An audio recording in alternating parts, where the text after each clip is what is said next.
Kick-Ass is an American superhero film directed by Matthew Vaughn, which tells the story of a teenage wannabe superhero, Dave Lazuski, who spends much time dreaming of this dream of superhero stardom at home and in school. With themes of misguided ambition and unprepared violence, in Kick-Ass we find a character who ventures into the world of independent superhero crime fighting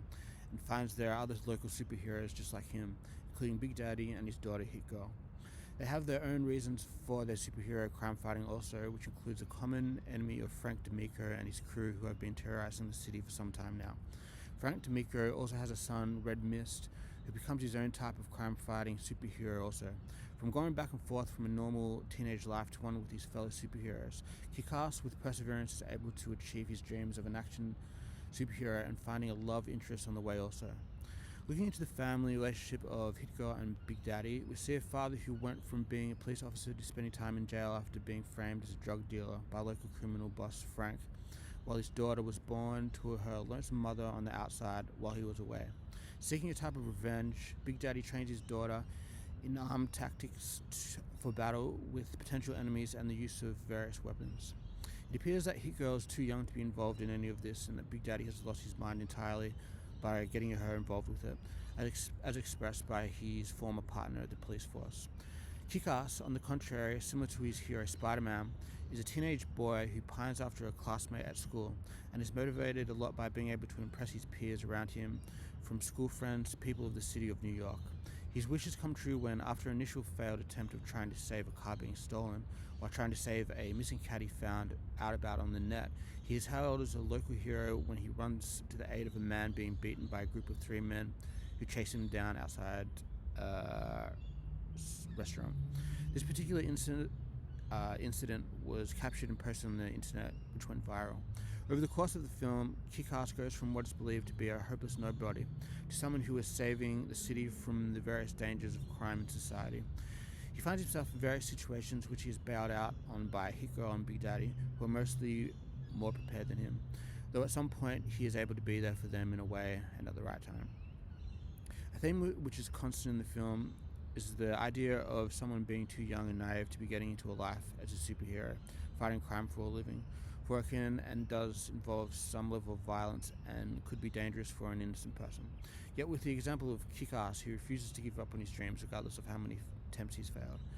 it would appear that he makes some sort of improvement and progress on each of these attempts, even if he isn't assisted in the process. This is also true of Hit Girl, who in the end is taking on all of the bad guys by herself at the boss's headquarters, a space which, similar to other situations, she isn't exactly familiar with but excels at. Although other crime fighters had lost to these same enemies, Hit Girl was able to overcome them and this situation, and that her drive to get a type of vengeance for her dad in personal life meant that she just wouldn't give up even under the dire circumstances. A great drive. With this theme of an adaptation of comic books, we get to see into a world of people who admire superheroes. With the character of Red Mist, the son of Frank, he too claims to be inspired by Kick-Ass and goes from being what is perceived as another teenage boy to more of a teenage villain, possibly superhero, with his own car and style. Similar to Kick-Ass and Hit Girl, except for the fact he's unable to do much crime fighting at all,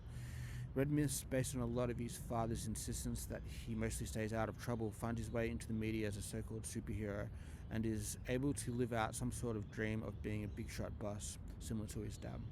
With the world of comic books, we get the feel that this world is one that resonates strongly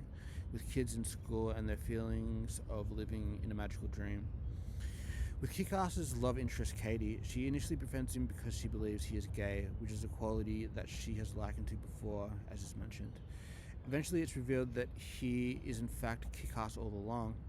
and that not only is he not gay, but that he feels strongly for her and has for a while. They get along, going from friends to a love relationship with potential.